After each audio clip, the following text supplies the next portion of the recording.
वक्त सब कुछ सिखा देता है, लोगों के बिना रहना भी और लोगों के बिना जीना भी। दर्द भी उन्हीं को मिलते हैं जो हर रिश्ता दिल से निभाते हैं। मतलबी होना तो इंसान की फितरत है। बारिश रुक जाने के बाद तो छतरी भी बोझ लगने लगती है। अकेले हो तो विचारों पर काबू रखो और सबके साथ हो तो जुबान पर काबू रखो। रुलाया ना कर हर बात ऐ जिंदगी, जरूरी नहीं सबकी किस्मत में चुप कराने वाले हो। आप कितने भी अच्छे इंसान क्यों ना हो, आप हमेशा किसी की कहानी में बुरे जरूर होते हैं। वक्त भी हैरान है, इतनी जल्दी तो मैं भी नहीं बदलता जितनी जल्दी हम लोग बदलते हैं। कोई तराजू नहीं होता रिश्तों को तौलने के लिए, परवाह बताती है कि ख्याल का पलड़ा कितना भारी है। किसी भी व्यक्ति की सहनशीलता एक खींचे हुए रबर की तरह होती है। एक सीमा से ज्यादा खींचे जाने पर उसका टूटना तय है। इतिहास कहता है कि कल सुख था, विज्ञान कहता है कि कल सुख होगा, लेकिन पता है धर्म क्या कहता है? अगर मन सच्चा और दिल अच्छा है तो हर रोज सुख होगा। आदत थी मेरी सबसे हंसकर बोलना, मेरा शौक ही मुझे बदनाम कर गया। श्री कृष्ण कहते हैं खोई हुई दौलत, भूली हुई विद्या फिर से लौट सकते हैं, पर क्या खोया हुआ समय कभी लौटता है? नहीं। सारी जिंदगी रखा है रिश्तों का भर्म मैंने, लेकिन सच तो यह है कि खुद के सिवा कोई अपना नहीं होता। संसार में सुई बनकर रहें, कैंची बनकर नहीं। सुई दो को एक कर देती है और कैंची एक को दो कर देती है। व्यक्ति क्या है ये महत्वपूर्ण नहीं है, परंतु व्यक्ति में क्या है ये बहुत महत्वपूर्ण है। लोगों का मुंह बंद करवाने से अच्छा है अपने कान बंद कर लो, जिंदगी बेहतर बन जाएगी। श्री कृष्ण कहते हैं जीवन में समस्याओं से कौन घिरा रहना चाहता है, कौन कठिनाइयों से घिरा रहना चाहता है? कोई नहीं। आप भी ऐसा नहीं चाहोगे तो ऐसा करने के लिए आप क्या करते हैं? ऐसा करने के लिए अधिकतर लोग कठिनाइयों से दूर भागते हैं, समस्याओं से दूर रहते हैं, और यही आप सबसे बड़ी भूल कर बैठते हैं। समस्या जंगली पशु के समान होती है, जिससे आप जितना दूर भागेंगे वो उतना ही विकराल रूप धारण कर लेगा और अंततः आपका अंत कर देगा। तो इस समस्या से कैसे बचा जाए?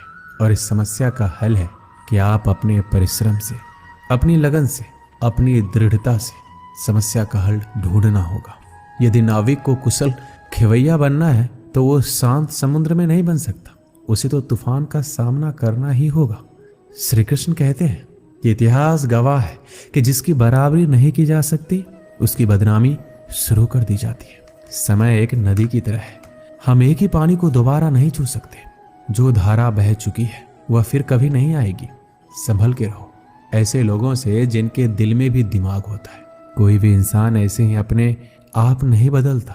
जिंदगी में कुछ ऐसे हादसे हो जाते हैं जो इंसान को बदलने पर मजबूर कर देते हैं।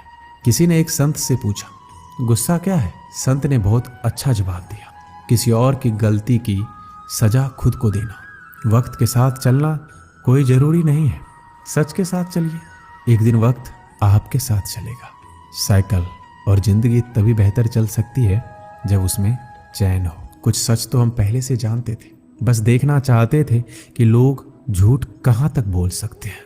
जब इंसान का स्वार्थ पूरा हो जाता है तब वह आपसे मिलना तो दूर, आपसे बोलना भी छोड़ देता है। मुश्किल वक्त का सबसे बड़ा सहारा है उम्मीद, जो एक प्यारी सी मुस्कान देकर कानों में धीरे से कहती है सब्र रख, सब अच्छा ही होगा।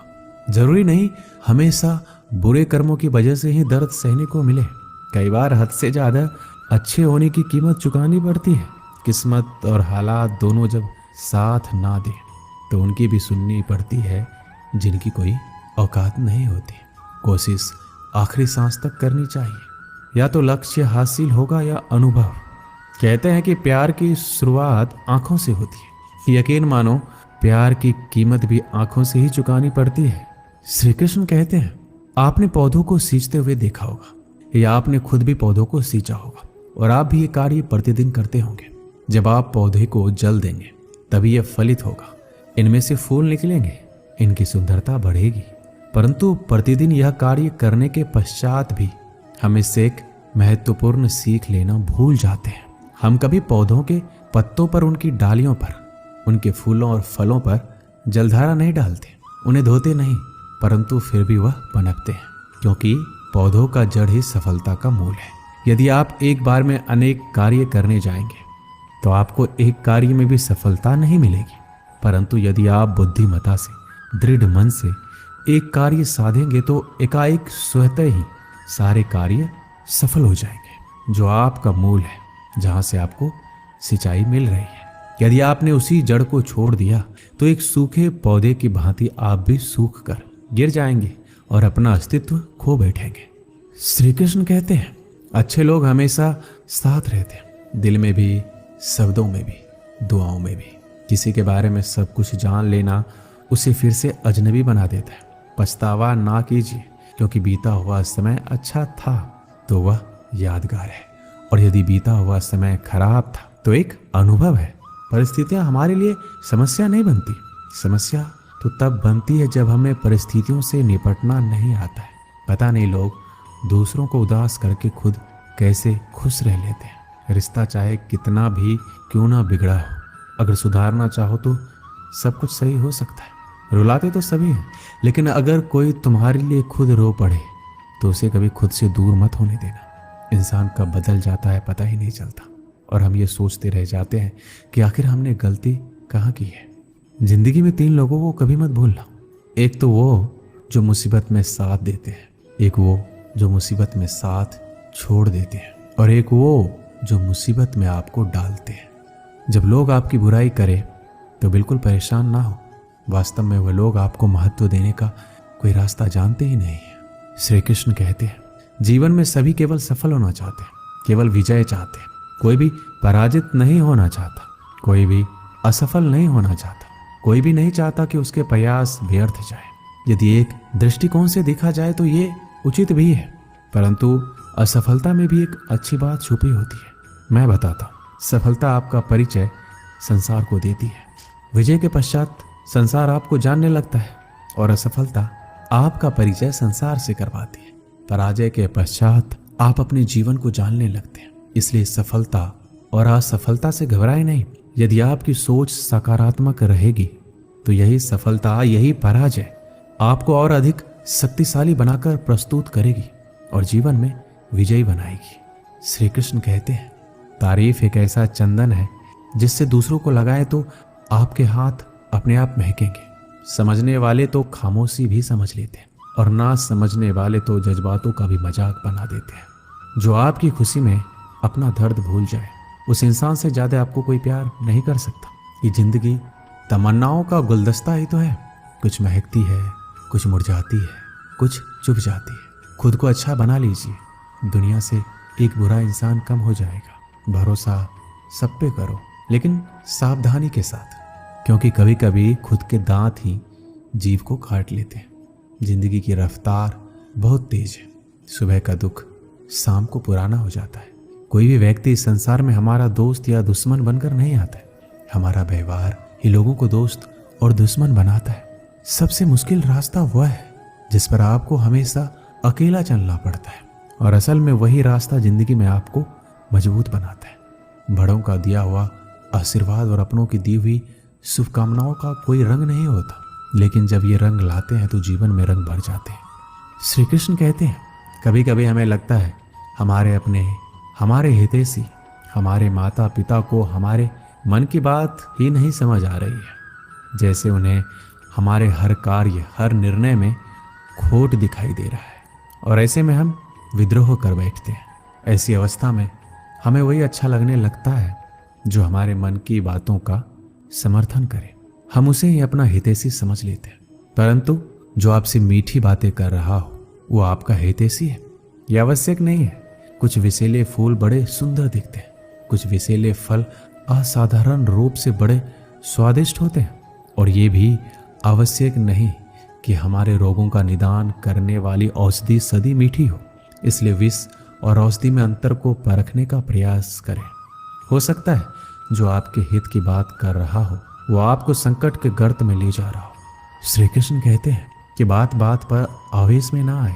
हो सकता है कि आपके माता पिता की कड़वी बातों में आपका हित छिपा हो, और माता पिता को भी प्रयास करना चाहिए। यदि उनकी संतान अनुचित निर्णय ले रही है तो उसके अनुचित होने का भान प्रेम से समझाना है, दबाव और शासन से नहीं, क्योंकि कभी कभी कटु शब्द और कटु वचन अनुचित निर्णय को और पक्का कर देता है। श्री कृष्ण कहते हैं, पानी समंदर में हो या आंखों में, गहराई दोनों में होते हैं।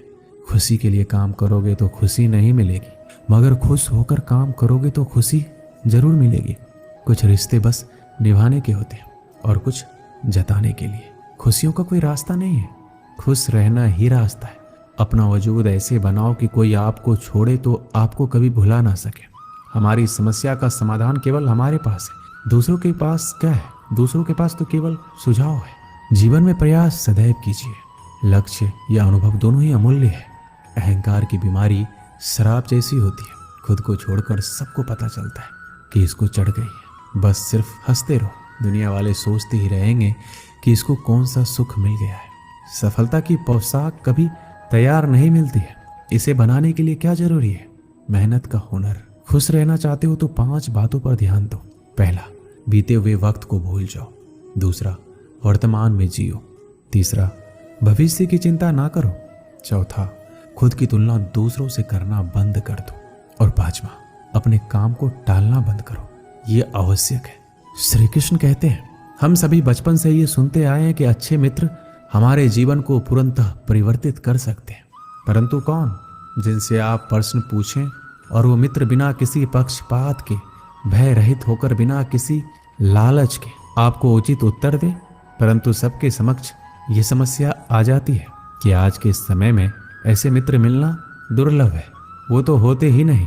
परंतु आपको मैं एक बात बताता हूँ, हम सबके पास भी एक ऐसा मित्र होता है, बस हम उसे पहचान ही नहीं पाते। वो है दर्पण। दर्पण के समक्ष खड़े होकर आप स्वयं से पूछिए कि यदि आज आपका अंतिम दिन होता तो क्या आप वही करते जो आप कर रहे थे? आपको उत्तर मिले या ना मिले, परंतु आपकी दिशा अवश्य बदले। इसलिए आपसे अतिरिक्त आपका सबसे घनिष्ठ मित्र, सबसे अच्छा मित्र कोई नहीं है।